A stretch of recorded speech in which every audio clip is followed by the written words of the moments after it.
우리나라 노인 인구가 앞으로 10년 후인 2026년이 되면 1,000만 명을 넘을 것이라고 합니다.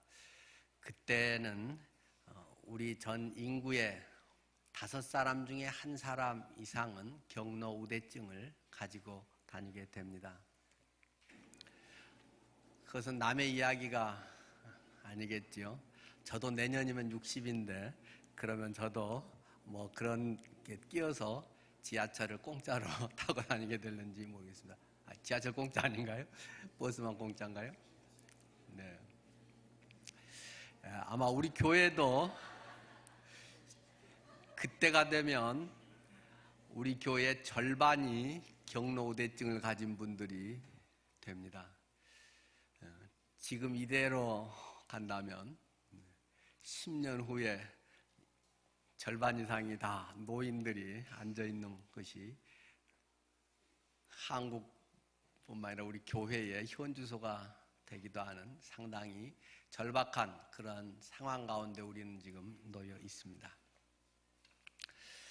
오늘 그 약장수라고 하는 재작년에 개봉된 영화의 그 점장이 이렇게 이야기를 합니다. 우리는 약장수보다 나은 자식들인가요? 예. 그 홍보관, 떳다방이라고 흔히 이야기하는 그 홍보관에 그 노인들을 상대로 해서 생활용품이나 또는 건강식품 이런 것을 완전 덤탱이 씌워서 바가지로 엄청 비싸게 파는 그런 그것을 홍보관이라고 많이 하지 않습니까? 거기에 점장이 이런 얘기를 하죠. 오전에 2시간, 오후에 2시간씩 하루 4시간 놀아주는 자식 있어? 나와보라고 해. 물건 하나라도 더 팔기 위한 목적이지만 그들은 노인들이 오면 엄마 하고 달려가서 굉장히 반가워한다는 것입니다. 우스꽝스러운 춤을 춰주고 노래를 불러주고 그런 가운데 노인들의 시름을 달래주는 그런 내용이기도 합니다. 그 중에 여자 주인공 옥님이라고 하는 분이 그곳에 자주 오게 되죠. 참 자식을 잘 키웠습니다. 자식이 검사가 됐습니다. 검사 자식을 둬서 세상에서 참 성공했다고 하는데 정작 그 아들은 명절에 잠깐 눈도장만 찍고 가는 게 일상사라는 것입니다. 엄마 나 요새 바빠. 나 요새 되게 바빠요.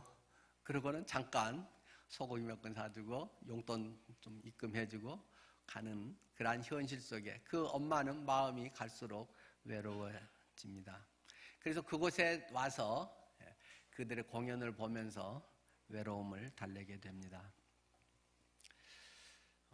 그 사람들은 이렇게 빈자리를 채워주는 그런 대가로 아주 비싼 물건을 팔게 되고 또 그래도 여러 번 공연 가서 가끔 한 번씩은 사줘야 또 되는 거니까 비싼 물건을 바가지 써가면서 산다는 것입니다.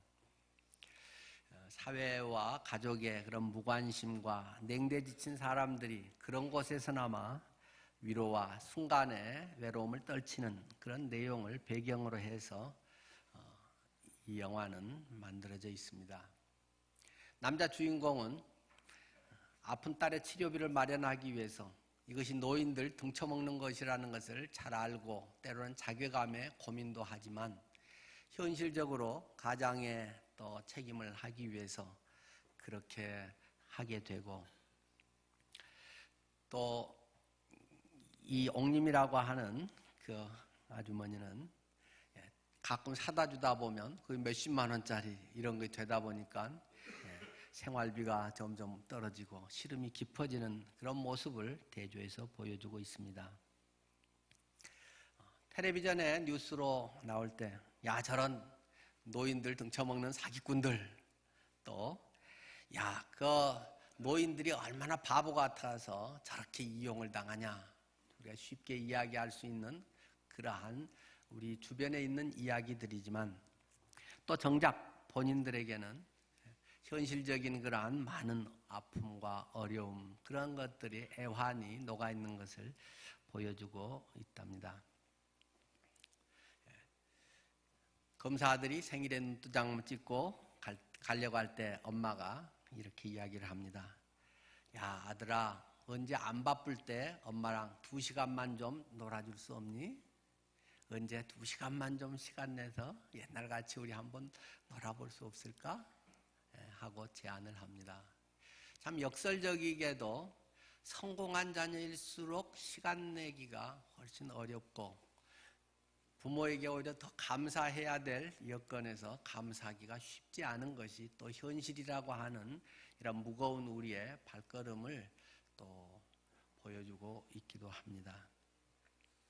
5월은 가정의 달, 오늘 마지막 주일입니다. 5월만 아니라 우리 평생이 가정의 달이기도 하고 주님 안에서 우리의 자리를 늘 바로 잡아가는 것이 참 필요한 줄 압니다. 오늘 성경 본문의 말씀은 고린도후서 9장 6절 한 절 말씀을 보겠습니다. 신약성경 295쪽, 짧은 한 절이니까 같이 읽었으면 좋겠네요. 고린도후서 9장 6절 말씀입니다.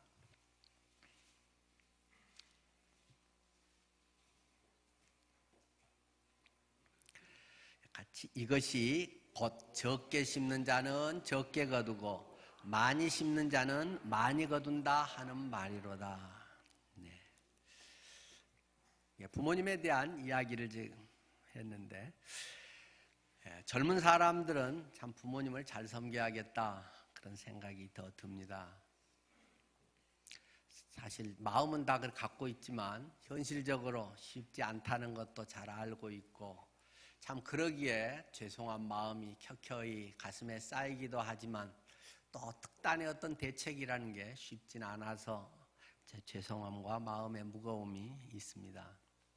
또 한편으로는 본인도 젊어서부터 자기를 위해서도 잘 심자는 것을 같이 깨닫게 됩니다.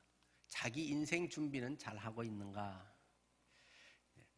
특별히 한 50대를 넘어가면서 우리가 자신의 앞으로의 삶들을 돌아보는 그런 지혜가 참 절절히 필요한 것 같습니다. 오늘 주보 사면에는 노철학자 김형석 교수의 속삭임하는 글을 짧게 인용을 했습니다. 그분이 작년에 100년을 살아보니 하는 책을 내서 많은 주목을 받았었죠. 연세대학교 명예교수로 계시고 지금 98세신데 지금도 강연 요청이 참 많고 1시간 정도는 꼿꼿이 서서 곳곳에 다니면서 매달 여러 차례씩 강연을 하고 또 매일 집필을 하고 계시죠. 그분의 그 이야기, 저도 이 책을 사서 좀 읽어봤습니다만은 인터뷰 기사 중에 이런 이야기를 합니다. 제가 읽어보겠습니다. 생명보다 더 귀한 것이 뭘까요? 나이가 드니까 내 자신과 내 소유를 위해 살았던 것은 다 없어집니다. 남을 위해 살았던 것만이 보람으로 남습니다. 만약 인생을 되돌릴 수 있다면 60세로 돌아가고 싶습니다.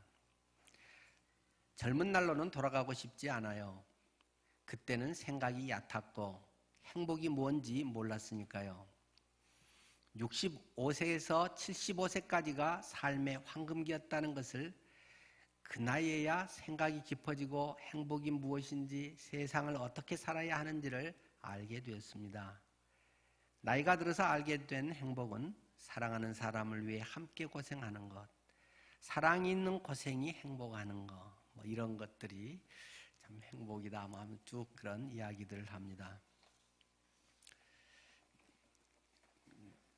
저희 아버님도 98세이시고 요양원에 계십니다.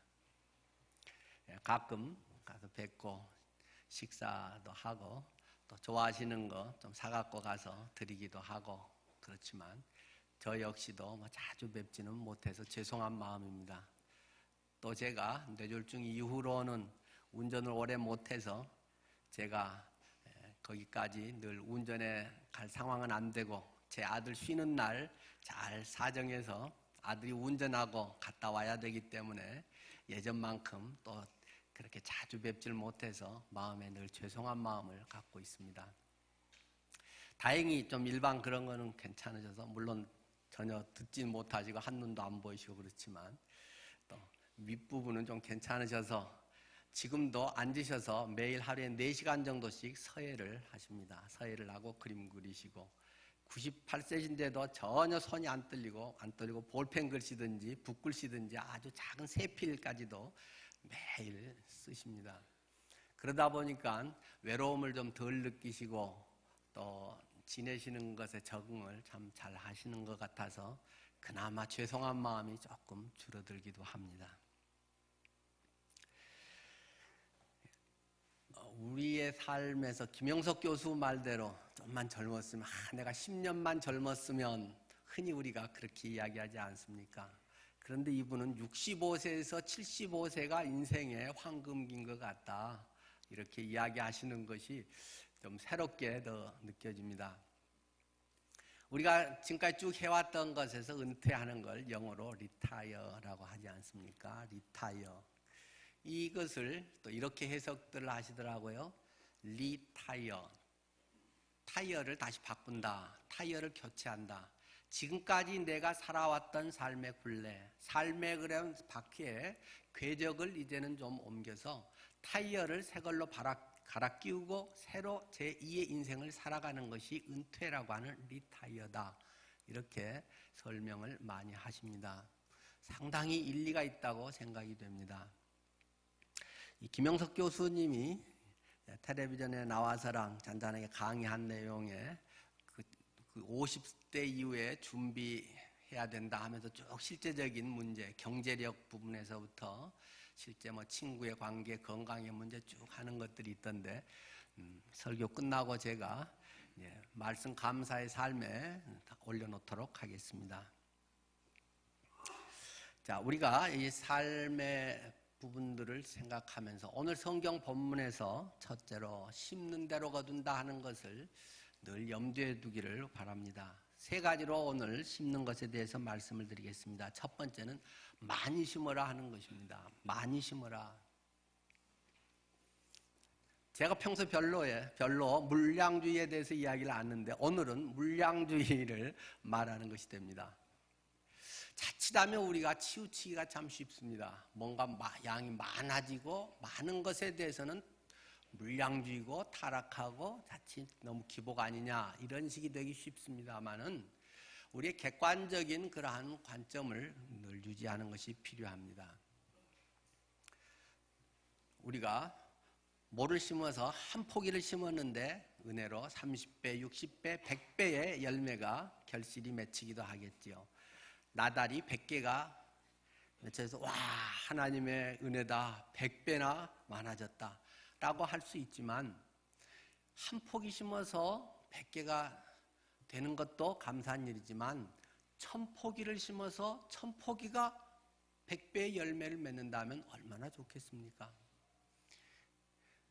내가 몇 개 심어서 내 먹을 것 자급자족 정도로 겨우 하는 것보다 1000포기, 10,000포기를 심어서 굶주린 다른 사람들에게도 나눠줄 수 있는 그런 삶을 산다면 훨씬 풍요롭지 않겠습니까? 저는 경제를 잘은 모르기 때문에 좀 이해가 안 되는 것이 지금 경제 주식 상황이 아닌가 그런 생각이 문득 들곤 합니다. 요즘 코스피 지수가 2300선을 넘어서 고공행진을 하고 있습니다. 개미 투자자나 이런 사람들은 요새 이 정도면 팔아야지 떨어질지 모르는데 하고 상당히 매수세가 강한데 외국이나 기관 투자에서는 상당히 많이 사서 코스피 지수가 굉장히 올라갑니다. 요즘은 그래도 대통령이 새로 뽑혀서 안정이 돼서 좀 그런다고 하더라도 선거 전에도 4월 위기설 비롯해서 계속 북한의 그러한 핵실험의 소식 이런 것들 있는데도 올라가는 것이 왜 그런지 저는 잘 모르겠습니다. 이러다가 또 지금 늦게 뒷차 타가지고 또 망한 사람들 많이 생기지 않을까 걱정도 되기도 합니다. 근데 저도 펀드를 해서 한 게 있습니다. 그래서 제가 제 펀드 계좌를 딱 열어봤습니다. 무려 18%가 18% 이익이 났습니다. 이 정도면 제가 펀드 매니저에도 먹고 살지 않겠습니까? 수익 18% 나오면 그거 괜찮은 거 아닙니까? 그런데 제가 들어있는 펀드의 그것에 10만 원입니다. 그래서 18%가 이익이 돼서 딱 보니까 11만 8천 원이 됐습니다. 굉장히 많이 됐는데, 옛날에 하다가 뭐 중국 뭐 어쩌고저쩌고 할 때 경제도 알 겸해서 해보다가 10만 원 놔두고 접었는데, 그게 한참 뭐 5년 됐나 10년 됐나 모르겠어요. 그러면 우리나라 거에 뭐 10만 원짜리 있는 게 11만 8천 원이 됐다는 것입니다. 18,000원을 제가 벌었습니다. 이 18,000원 18%가 올랐는데, 그거 갖고 우리 사역자 3명이 6,000원짜리 뭐 점심 하나 먹으면 그냥 18,000원 끝나버립니다. 근데 만약에 제가 1억 원을 똑같은 펀드에 지금 넣어놨다고 하면 어떻게 되겠습니까? 1억 1,800만 원입니다. 1,800만 원이 수익이 생긴 겁니다, 제가. 1,800만 원이면 우리 성도님들 뭐 하면 거하게 쏠 수 있지 않을까요? 교회 뭐 필요한 거든지 또 뭐 하고 싶은 것도 할 수 있을 정도, 그다음 1,800을 벌면 되지 않겠어요? 10만 원을 투자한 사람과 1억을 투자한 사람은 분명히 걷는 것이 큰 차이가 날 수밖에 없는 건 당연한 것입니다. 많이 심어야 한다는 것입니다. 사실 오늘 성경 본문에서 이 심는 대로 거둔다는 걸 찾는 것은 이제 이 구절인데, 다른 구절이 또 정확히 읽는 게 별로 없어요. 성경 구절에. 뭐 잠시 후에 또 한두 구절 말씀을 드리겠지만, 그런데 그것이 돈 얘기하면서 사실 그 얘기하는 겁니다. 교회에서 돈 많이 내라고 하냐 뭐 이런 분이 있을지 모르지만, 이 본문이 연보 이야기하면서 사도 바울이 하는 이야기거든요. 물론 이것은 이제 어떤 섬김을 위한 그런 이제 부분들이 강하죠. 그러니까 많이 심는 사람은 많이 거두는 거다. 적게 심은 사람은 적게 거두는 것이다. 이거는 모든 우리의 물질적인 것, 영적 원리에서도 마찬가지 아니겠습니까? 우리가 주님 앞에 얼만큼 심고 있는가 하는 것을 돌아볼 필요가 있습니다. 나의 24시간이라고 하는 시간을 주님 앞에서 어떻게 심고 있는가? 24시간을 나는 어떻게 보내고 있는가? 제가 늘 아주 압축적으로 설명을 하기를, 우리의 삶이라고 하는 것, 우리의 신앙이라고 하는 것은 돈 들이고 시간 들이는 것이다, 이렇게 설명드리지 않습니까? 보이지 않는 추상적, 무형의 것으로 시간을 내가 어떻게 쓰고 있는가? 나만을 위해서 살고 있는가? 내 자녀만의 모든 것에 몰입되어 있는 건 아닌가? 내 24시간이라고 하는 하나님이 주신 시간 속에 나는 그것을 무엇을 위해서 어떻게 사용하고 있는지를 우리의 인생의 설계도, 회개 보고서를 우리는 하나님 앞에 제출해야 될 사람이라는 것을 기억해야 됩니다. 내가 하나님과의 관계 교제하는 부분들, 뭐 말씀 기도일 수도 있겠고, 성도들과의 그런 나눔의 시간일 수도 있고, 누군가의 어려움에 같이 동참해서 할 수도 있는 것이고, 내가 열심히 그 시간에 돈을 벌어서 누군가의 필요한 것을 사줄 수도 있는 것이고, 내게 주어진 24시간의 그 시간 속에서 나는 과연 무엇을 위해서 어떻게 쓰는가를 정직하게 돌아볼 필요가 있다는 것입니다. 그리고 할 수 있는 대로 시간 많이 내는 게 좋지 않겠습니까? 그걸 많이 할 수 있다는 게 바람직하겠죠. 돈도 마찬가지고, 이것은 유형적인 거, 물질적인 거, 우리가 셀 수 있는 가시적인 그런 부분에서 뭔가 내 가진 것으로 어떻게 유익하게 살 것인가 하는 것이 청지기로서의 우리의 삶의 자세라는 것을 우리는 너무나 잘 알고 있습니다. 그래서 오늘 본문의 말씀처럼 적게 심는 자는 적게 거두는 것이 당연한 것이다. 적게 심고 많이 거두려고 하면 도둑이다. 로또 당첨되기를 바라면서 계속 로또만 사는 것은 바람직한 인생살이에 돈 관리자는 아니겠죠. 그래도 로또는 그나마 뭐 또 다른 순기능으로 하면 거기서 남은 것 같고 또 어려운 사람도 돕긴 하겠지만, 어떤 도박을 요만큼 해가지고 뭐 이렇게 한다, 카지노에 가서 막 쏟아지길 대박을 기다린다 하는 것이 청지기로서 하나님 자녀로서의 삶은 별로 바람직하지 않은 것임을 우리는 잘 알고 있습니다.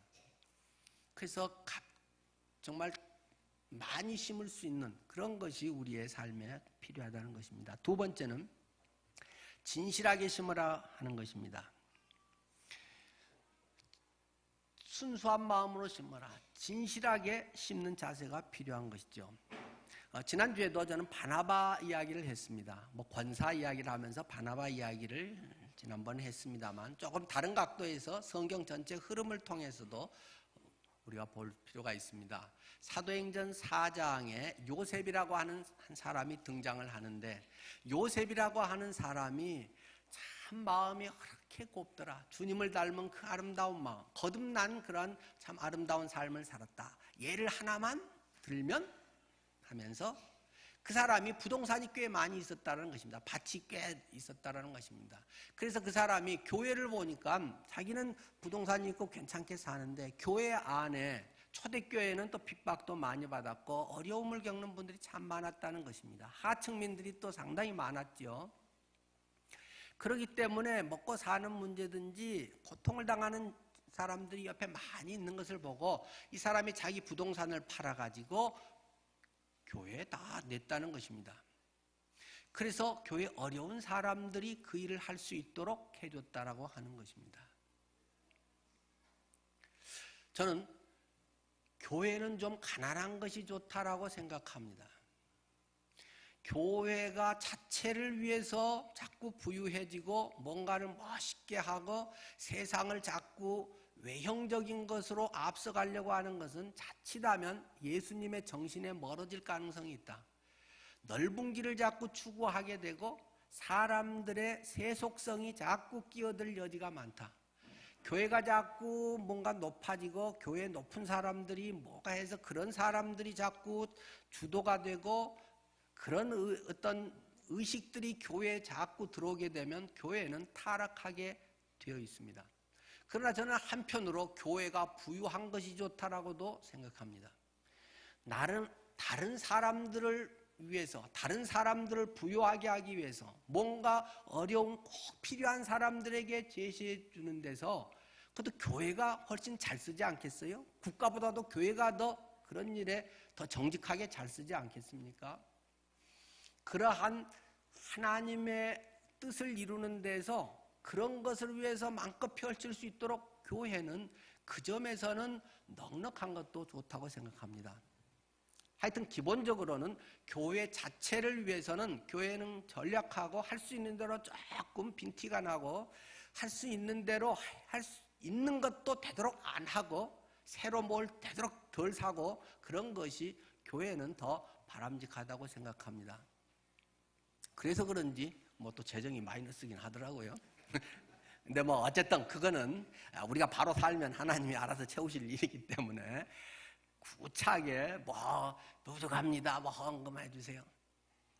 교회를 그렇게 유지하는 것은 전혀 교회답지 않다고 저는 믿습니다.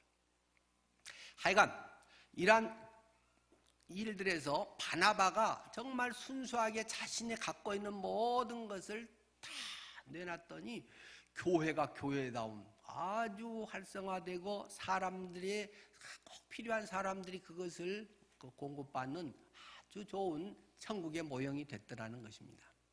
한편 거기까지는 참 좋은데 4장의 바나바 이 사건, 그래서 요셉의 이름을 사람들이 뭐라고 별명을 붙여줬다고요? 바나바라고 불러줬다. 바나바라는 이름의 뜻이요, 위로의 아들, 또 전에 우리 성경에서는 권위자라고 했습니다.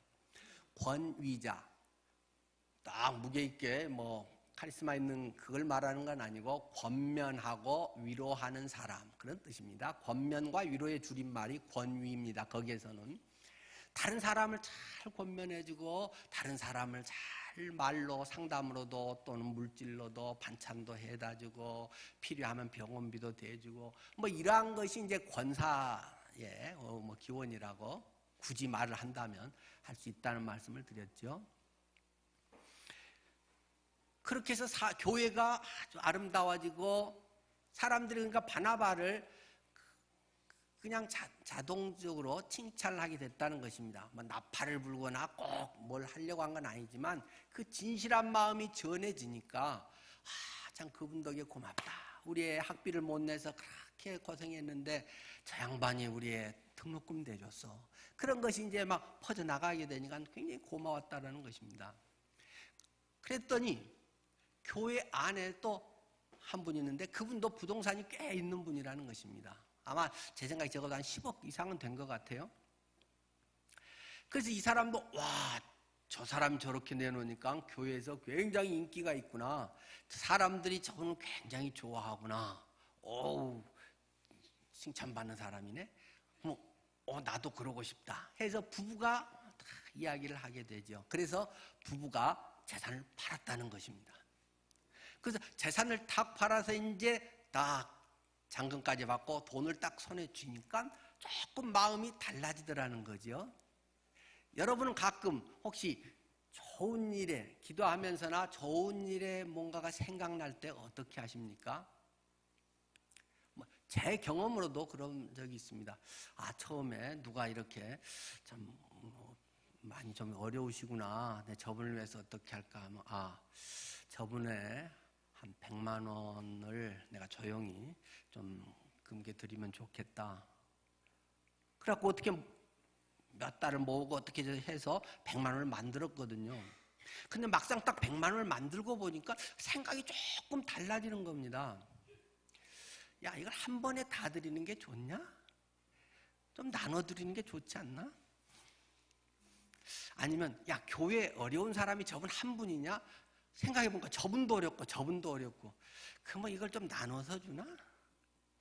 그러고 보니까 나도 돈이 많은 건 아닌데 나도 뭘 해야 될 것 같은데 우리 아들 뭐도 해줘야 될 것 같은데 그러면 우리 아들 한 20만 원 뭐 이렇게 하고 80만 원만 할까? 그러다가 좀 더 생각을 하면 반타작으로 가서 50만 원만 하고 50만 원만 할까? 막 아주 이제 그런 복잡한 머리가 되는 거죠. 여러분은 안 그러시나요? 저만 그럴까요? 그래도 제가 나름대로 원칙을 딱 세운 게 있습니다. 무조건 첫 마음대로 하는 것이다. 처음에 딱 하나님이 내게 감동이나 마음 딱 주시는 그대로 하자. 그러니까 그 뒤로는 갈등이 별로 없어집니다. 그거 지내고 보니까 그 당시에는 100만 원이나 50만 원만 해도 되겠는데 딱 하는데 내가 알지 못했던 또 필요한 그런 부분이 또 50만 원 부분이 있구나. 이런 것을 제가 확인한 때들이 여러 번이 있었거든요. 그러고 보니까 내가 너무 생각 많이 하고 계산하는 것보다 처음에 주심의 그 어떤 성령의 감동 이런 것이 있으면 앞뒤 죄지 말고 할 수 있는 대로 그걸 만들 수 있는 대로 만들어서 그냥 하는 거다. 그러니까 참 편해지고 주님의 일하심들을 많이 경험을 하게 됩니다. 이렇게 진실하게 해야 되는데 이 아나니아와 삽비라는 돈을 막상 쥐고 보니까 이거 10억은 너무 많은데 한 5억만 해도 될 것 같은데 근데 아마 제 생각에는 이건 전부 제가 혼자 소설 쓰는 겁니다. 한 7, 8억 정도만 하고 한 2, 3억은 남겨놓은 것 같아요. 내 노후 준비도 해야 되겠고 이것도 하고 노후 준비하는 건 꼭 필요한 겁니다. 근데 이제 처음의 생각과 자꾸 이제 달라진다는 것을 말씀드리는 거죠. 그렇게 하니까 여보 좀 지혜로운 게 필요하지 않겠어? 그래서 얼마를 딱 꿈쳐놓고 남편이 가서 우리가 교회를 위해서 기도하는데 이런 감동이 옵니다. 저희가 팔아서 주님 앞에 다 드립니다. 이거 가져왔습니다. 하고 한 8억을 딱 내놨답니다. 교회에서는 그냥 할렐루야 대박 8억을 헌금했네 뭐 하고 엄청 좋아하지 않겠어요? 근데 통찰력 있는 베드로가 딱 보면서 정말 8억이 전 재산입니까? 당신이 한 게 사실 그대로입니까? 정말 8억 맞아요? 맞지요. 어유 8억. 정부한 게 8억이라니까요. 네. 베드로가 이야기죠. 내가 왜 성령을 속이느냐? 그때 갑자기 즉사를 해버렸네요. 이런 헌금 내고 직사하는 사람은 또 그것도 헌금도 무조건 많이 한다고 좋은 거 아닌 것 같아요? 그때 좀 더 아내가 또 남편만 영광을 받으면 나도 교회 인정받고 싶잖아요. 와서 그거 우리가 주님 앞에 기도하며 드렸어요. 딱 했는데 그게 정말 전부였습니까? 전부였지요. 베드로 목사님 뭐 하면서 이제 내가 왜 또 성령을 속이느냐? 당신이 팔기 전에도 당신 거고 팔아서 돈 만든 다음에도 당신 거고 안 바쳐도 되고 바쳐도 되고 누가 그걸 안 바치면 뭐 세금 걷듯이 한대요? 뭐 바쳐야 믿음 좋대요? 자기 마음에 사람들의 영광을 위해서 사람들의 인기와 칭찬을 위해서 누구와 비교 경쟁해서 누가 요만큼 냈으니까 나 조금 더 해서 이런 인간적인 마음에서 했다라는 것입니다. 안 해도 돼요. 뭘 그걸 하면서 거짓말을 해가면서 해요. 아니면 10억이었는데 내 필요할 것 같아서 나 3억 뚝 잘라서 놔두고 나 7억 했습니다. 얼마나 칭찬받을 일이에요. 그런데 왜 성령을 속이느냐 하면서 아내도 그냥 죽어버렸다는 것입니다. 그래서 그냥 부부가 그날 생매장이 됐다 하는 것이 5장의 이야기입니다. 바나바의 사건과 바로 이어서 된 거, 우리가 잘 알듯이 성경은 원래 장절 구분이 없는 거고 찾기 쉬우라고 나중에 그걸 붙여놓은 거기 때문에 그것은 그냥 하나로 바로 묶여져 있는 이야기라는 것입니다. 주님을 위해서 내가 생색내면서 자랑하기 위해서 뭔가를 하다가 재앙만 당해버렸다는 것입니다. 근데 제가 봐도 그 읽을 때마다 조금 찜찜하긴 해요. 하나님도 너무하시지. 그래도 그렇게 많이 바쳤는데 그래 실제 다른 사람 도움이 많이 됐을 거 아니에요. 근데 중요한 이유가 있다는 것입니다. 교회가 사도행전 2장에서 막 성령 강림으로 교회가 막 태동했는데 교회의 초기부터 인간적 마음, 사람이 주인인 것, 사람이 높아지고 사람이 교회 안에서 영광을 받고 사람이 장로 어떤 직분 이런 것에 인간적인 것이 포진하려고 하는 것을 하나님은 단호하게 제거해버렸다는 것입니다. 초기부터 이런 것이 세속주의와 세상의 성공주의와 그런 많은 사람의 인기 영합하는 것이 들어오면 교회는 급속히 부패할 수밖에 없다는 것입니다.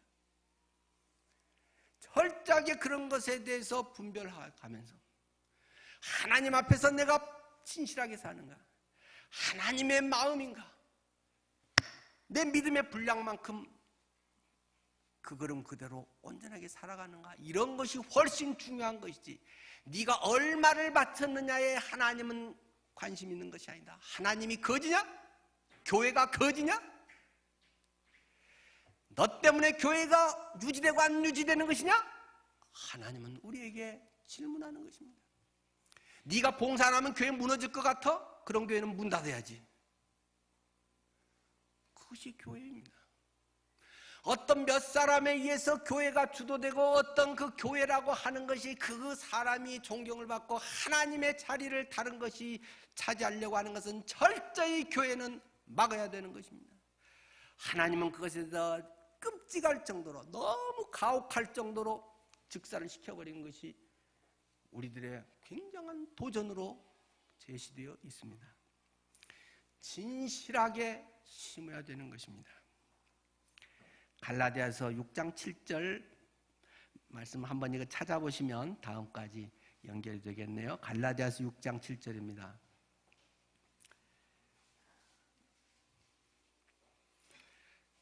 스스로 속이지 말라. 하나님은 업신여김을 받지 아니하시나니 사람이 무엇으로 심든지 그대로 거두리라. 전에는 너희는 스스로 속이지 말라. 하나님은 만홀히 여김을 받지 아니하시나니. 한자말이 어렵죠? 하나님은 업신여김을 받지 아니하나니.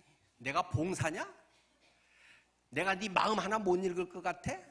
MRI도 네 뇌 속을 꿰뚫어서 칼라로 촬영을 하는데 전능자 하나님이 네 마음을 못 들여다볼 줄 알아? 하나님을 업신여기지 말라.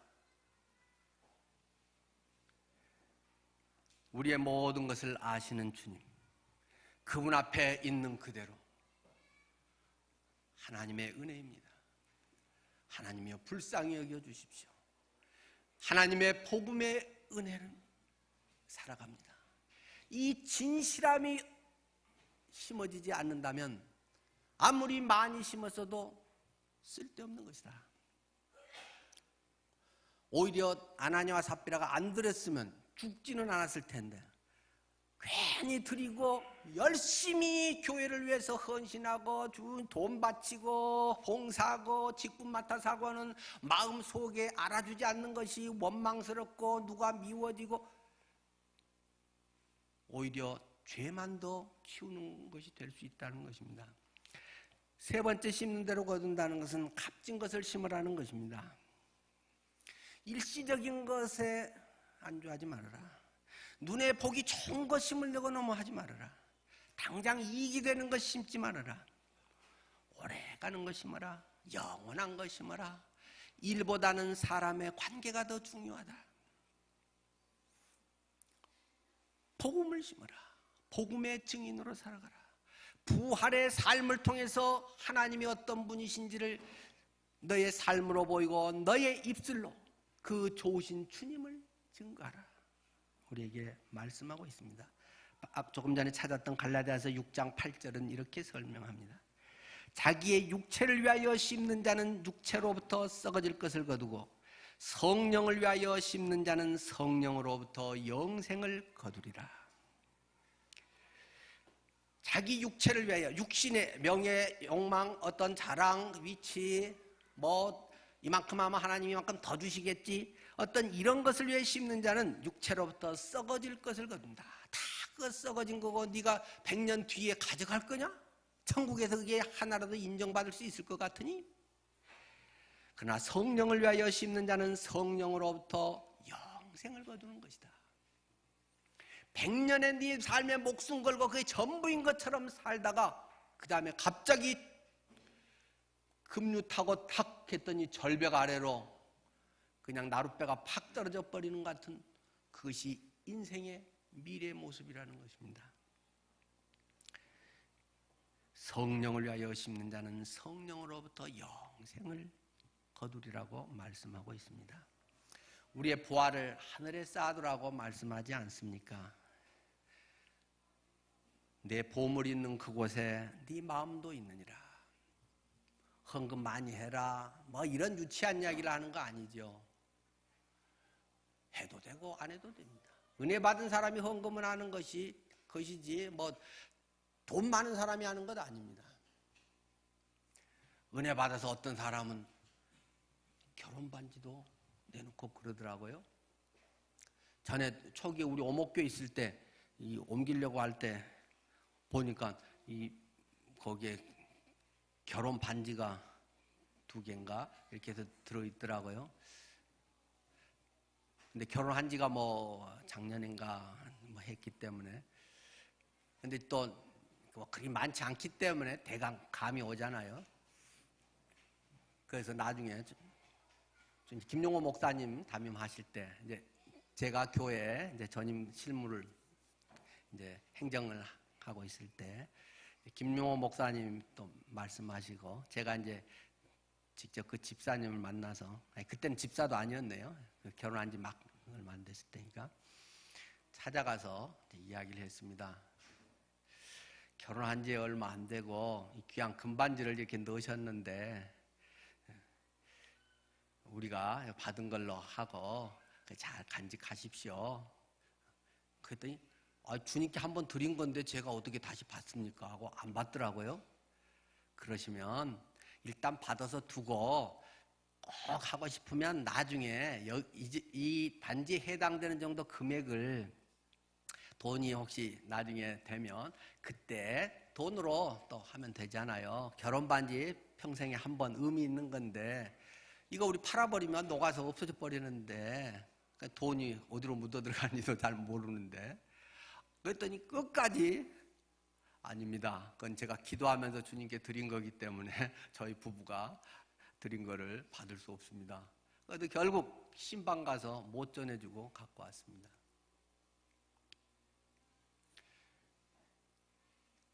재산이 있어야 하는 건 아닙니다. 있으면 많이 할 수 있어서 참 좋은 점이 분명히 있습니다. 저는 좀 많았으면 좋겠습니다. 그러나 마음이 있고 사랑하면 하게 되는 것입니다. 그냥 금반지 여기다 넣지 마세요. 저 또 찾아가서 신방 가서 또 전해주려면 피곤해요. 예. 하나님께서는 값진 것을 그 마음을 보지 않겠습니까? 가난한 과부의 2렙돈 500원 1000원 되는 것이 참으로 이 여자가 가장 많이 했다 그렇게 이야기하시지 않습니까? 하나님의 교회는 하나님이 운영하는 것입니다. 사람을 통해서 하시는 것이고 내가 거기에 쓰임받는 것이 참으로 감사할 뿐이죠. 아니면 안 되면 뭐 하는 거지 뭐 어떻겠어요. 그걸 인간적인 방법으로 자꾸 뭘 하려고 하는 것은 하나님의 교회가 교회되지 못하는 것입니다. 또 우리의 오늘 본문에서 심는 대로 거둔다. 처음 이야기로 돌아가겠습니다. 여러분 부모님이 혹시 살아계십니까? 앞으로라도 할 수 있는 대로 시간을 조금 더 내십시오. 용돈도 조금 더 올려드릴 수 있으면 좋겠습니다. 선물 하나 살 때도 조금 더 좋은 것으로 구입할 수 있었으면 좋겠습니다. 언제까지 모실 수 없잖아요. 모실 때는 사실 불편하고 힘든 거 당연히 있잖아요. 저도 제가 결혼하고 장모님 20년간 모시다가 저희 집에서 장모님 돌아가셨지 않습니까? 어른들 함께 또 하면 좀 불편한 건 있죠. 속옷 입고 이렇게 가족만 있으면 할 수 있는데 그런 것에서 조금 서로 간에 불편한 것도 있을 수 있고 그렇지만 기쁨이 사실은 굉장히 큽니다. 제 아내가 아내 이야기 어머니 이야기만 나오면 자주 지금도 눈물을 흘립니다. 그때 좀 더 잘해드렸어야 되는데 그때 그냥 내가 조기 구워갖고 잡수세요 하고 접시에 딱 그냥 드리기만 했는데 그때 내가 어머니 이도 안 좋았는데 살 발라드렸어야 되는데 지금도 그것을 이야기하면서 눈물을 흘립니다. 쇼가 아닙니다. 그때 엄마가 조금 싫은 소리 할 때 본인도 학교 교사 생활하면서 좀 피곤하고 스트레스 받아서 아유 됐어요 다음에 하죠 하고 신경질 낸 거를 지금도 마음 아파하고 있습니다. 할 수 있을 때 부모님께 좀 더 우리가 크리스찬으로서 잘할 수 있기를 바랍니다. 돈 들이고 시간 들이는 게 사랑 아니겠습니까? 내 자신을 위해서도 그러한 준비를 잘 하기를 바랍니다. 또 사랑은 내리사랑이라서 부모님께 다 마음은 있어도 못 해드릴 때가 많고 믿거니 하고 이래도 부모님은 이해하시려니 하고 힘을 없다 보니까 하게 되는 것도 사실인 건데 자식에게 우리가 잘 하겠지만은 자기 스스로 자식에 큰 피해 주지 않도록 또 그렇게 준비하는 것도 지혜로운 것 아니겠습니까? 모든 것을 주관하시는 분은 하나님이시기 때문에 그 안에 아름다운 믿음 속에서 내가 할 수 있는 돈 들이고 시간 들이는 걸 통해서 하나님의 살아계심, 하나님의 일하심, 주님의 전능하심, 하나님이 사랑이시다라고 한마디로 한다면 하나님은 사랑이시다인데 하나님 사랑하는 내가 그 사랑을 우리의 가족, 교회, 직장 속에서 펼칠 수 있었으면 좋겠습니다. 기도하겠습니다.